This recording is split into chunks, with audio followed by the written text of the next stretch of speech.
SRO 202 को लेके पिछले कुछ हफ्तों से जम्मू कश्मीर में काफ़ी प्रोटेस्ट कर रहे हैं वो एम्प्लॉयज़ जो इस SRO के अंडर रिक्रूट हुए थे। कुछ दिन पहले वो बीजेपी के जम्मू कश्मीर के प्रेसिडेंट रविंदर रैना को मिले हैं और उसके बाद उन्होंने एक प्रेस कॉन्फ्रेंस करके ये कह दिया है कि 1 हफ्ते का अल्टीमेटम है जम्मू कश्मीर की सरकार को, एडमिनिस्ट्रेशन को, कि अगर वो इस पर कोई डिसीजन नहीं लेंगे तो वो फर्दर हार्डर स्टेप्स लेने जाने वाले हैं। बात करेंगे रविंदर रैना से, आज वो हमारे साथ हैं। मेरा पहला सवाल है, क्या उनकी रिक्रूटमेंट जो हुई थी वो एक नाइंसाफ़ी थी?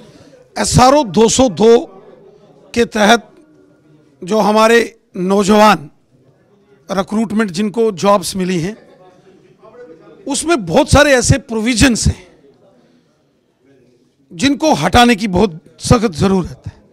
इस SRO को अमेंडमेंट करने की बेहद आवश्यकता है। बहुत मैंडेटरी है कि SRO 202 में तरमीम की जाए, उसमें अमेंडमेंट लाई जाए और वो सारे बेनिफिट्स जो बाकी परमानेंट एम्प्लॉयज़ को हैं वो SRO 202 के तहत जिन नौजवानों को नौकरियां मिली हैं उनको भी वो सारे बेनिफिट्स मिलें। इसके लिए मैंने जम्मू कश्मीर के माननीय लेफ्टिनेंट गवर्नर साहब श्री गिरीश चंद्र मुर्मू साहब से मैंने मुलाकात की है और मैंने लेफ्टिनेंट गवर्नर साहब से रिक्वेस्ट की है कि हमारे नौजवान जो SRO 202 के तहत जिनको नौकरियां मिली हैं उनके साथ नाइंसाफ़ी हो रही है। नहीं, आप मानते हैं कि उनकी जो रिक्रूटमेंट थी वो एक नाइंसाफ़ी? डिटेल गवर्नर साहब ने हमने डिस्कस की है और गवर्नर साहब ने भी इस बात को माना है कि ये बहुत ही दुर्भाग्यपूर्ण है। वो हमारे नौजवान जो एक प्रोसेस के तहत अप्लाई करते हैं और रिक्रूटमेंट एजेंसीज उनके इंटरव्यूज़ करती हैं, उनके रिटन टेस्ट होते हैं, उसके बाद वो क्वालिफाई करते हैं और उसके बाद भी अगर उनके ऊपर कोई राइडर्स लगाए जाएं तो वो गलत हैं। इसलिए SRO 202 को बहुत जल्द हम अमेंडमेंट उसमें हो, ऐसा हमारा प्रयास है, ऐसी हमारी कोशिश है और राज्यपाल महोदय ने हमें ये विश्वास दिलाया है कि वो जल्द इस पर कोई निर्णय लेंगे। आपके आश्वासन की अगर बात करें तो वो लोग कह रहे हैं कि डिफरेंट पॉलिटिकल पार्टीज़ के अलग अलग लीडर से वो मिलते रहते हैं और सिर्फ आश्वासन मिलता है, तो क्या कोई अल्टीमेटम मिल सकता है कि कब तक हो जाएगा? ये एक महत्वपूर्ण विषय है, बहुत अर्जेंट विषय है।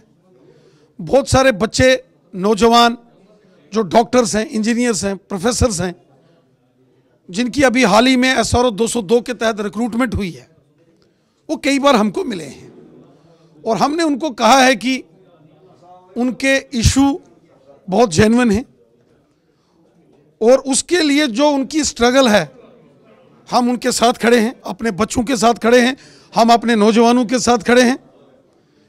इस प्रकार का जो डिस्क्रिमिनेटरी प्रोविजंस हैं उनको हटाना चाहिए और मैं आपको विश्वास दिलाता हूँ, मैं एग्जैक्ट डेट तो नहीं बता सकता कि 5 दिन में हो जाएगा, 10 दिन में हो जाएगा, लेकिन मैं आपको विश्वास दिलाता हूं कि बहुत जल्द SRO 202 में अमेंडमेंट आएगी और हमारे नौजवानों को उनका हक मिलेगा। उन्होंने 1 वीक का अल्टीमेटम दिया, उन्होंने क्या कहेंगे फिर वो अल्टीमेटम आपका एक्सटेंड कर दें?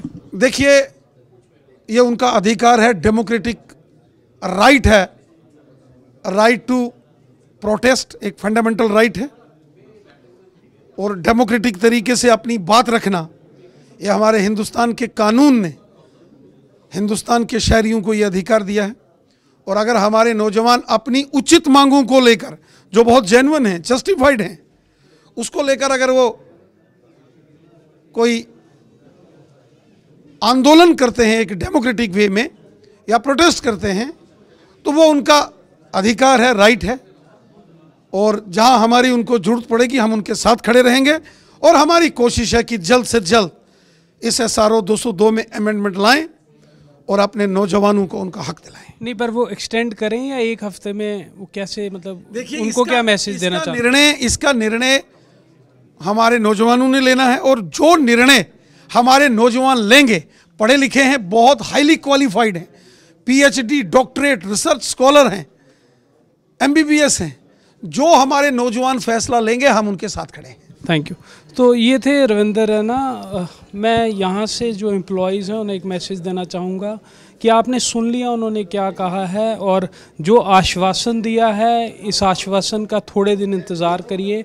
अगर तो कुछ होता है तो बहुत ही अच्छी खबर होगी, अगर ना हुआ तो उन्होंने खुद ही कह दिया राइट टू प्रोटेस्ट एक फंडामेंटल राइट है। प्रोटेस्ट ज़रूर करिए, अपने हक की लड़ाई है, हिंदुस्तान में ज़रूर लड़िए।